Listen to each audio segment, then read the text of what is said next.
Tout d'abord, la thématique du Journée du patrimoine, c'est une thématique, c'est le patrimoine sportif.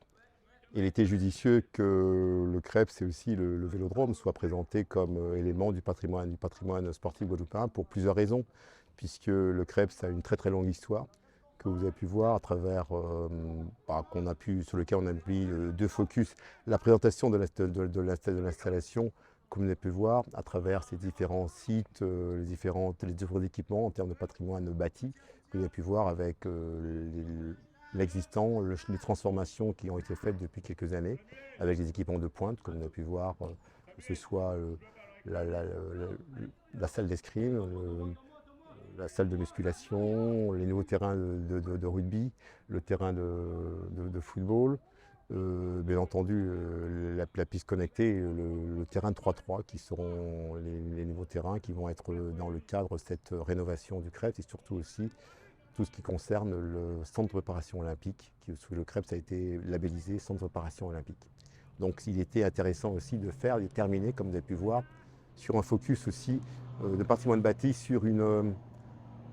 la tribune du CREPS, la tribune du stade de Darbousset qui est au CREPS, qui correspond à la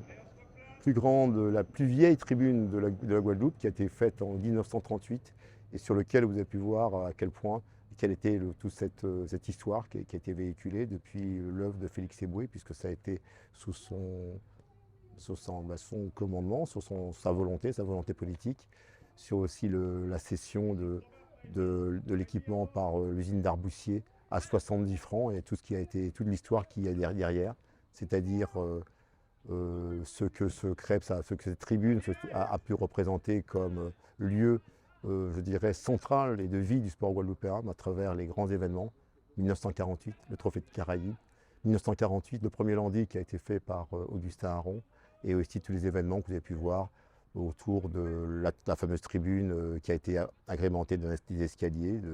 qui a été fait par Bruno Dulac. Donc c'est tout ce patrimoine qui a été mis à jour et cette histoire qui a été racontée dans l'aspect patrimonial. Et surtout, ce qui est aussi sur lequel il veut bien voir, c'est aussi un patrimoine à préserver, puisque cette tribune mérite d'être préservée, conservée avec les services de l'État dans un aspect patrimonial, puisque aujourd'hui, on a célébré les journées européennes du patrimoine sportif.